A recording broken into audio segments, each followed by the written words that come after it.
Hi student সকল, welcome to YouTube channel @education blog minus T1I এই চেনেলটোলৈ তোমালোকক স্বাগতম আৰু ধন্যবাদ মোৰ ফালৰ পৰাই তোমালোকক যাচিলোঁ। এইকাৰণে মই যাচিলোঁ যে তোমালোকে বহুত মৰম দিছা, সেইকাৰণে।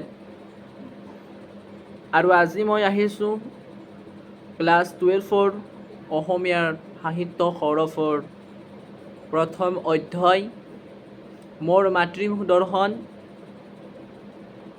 এই অধ্যায়টোৰ কবি লক্ষ্মীনাথ বেজবৰুৱাৰ দেৱৰ কেইটামান প্ৰশ্ন, মোৰ মাতৃভূমি দৰ্শনৰ কেইটামান প্ৰশ্নৰ উত্তৰ মই লৈ আহিছোঁ তোমালোকৰ ওচৰত, যাতে তোমালোকৰ সেই প্ৰশ্নৰ উত্তৰখিনিৰ দ্বাৰাই তোমালোকৰ ফাইনেল পৰীক্ষাত এক্সাম ভাল হয়। তাৰ কাৰণে মই লৈ আহিছোঁ তোমালোকৰ কেইটামান অতি চমু প্ৰশ্ন, সেইকেইটা মই দি আছোঁ। এইখন কিতাপ হয় সাহিত্য সৌৰভ। সাহিত্য সৌৰভৰ প্ৰথম অধ্যায় মোৰ মাতৃভূমি দৰ্শনৰ কেইটামান প্ৰশ্নৰ উত্তৰ মই দিবলৈ ওলাইছোঁ। আৰু এই প্ৰশ্নৰ উত্তৰ কেইটা হ'ল এইকেইটা। ইয়াত দিয়া হৈছে ক নম্বৰ অতি চমু প্ৰশ্ন। 1 নম্বৰতে কোৱা হৈছে, মোৰ মাতৃভূমি দৰ্শন শীৰ্ষক পাঠটো ক'ৰ পৰা সংগ্ৰহ কৰা হৈছে? ইয়াত আছে, মই লিখি থৈছোঁ যে মোৰ মাতৃভূমি দৰ্শন শীৰ্ষক পাঠটো ক'ৰ পৰা সংগ্ৰহ কৰা হৈছে।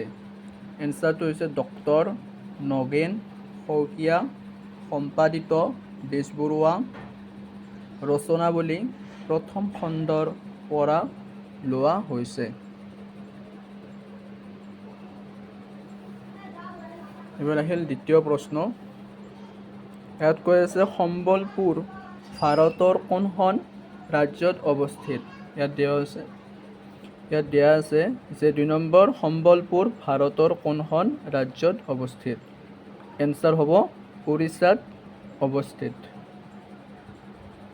3 নম্বৰ,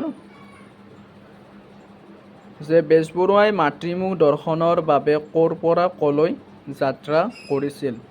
এনচাৰটো ইয়াত আছে 3 নম্বৰ, বেজবৰুৱাই মাতৃভূমি দৰ্শনৰ বাবে ক'ৰ পৰা ক'লৈ যাত্ৰা কৰিছিল? এনচাৰটো হ'ব কলিকতাৰ পৰা সম্বলপুৰলৈ যাত্ৰা কৰিছিল।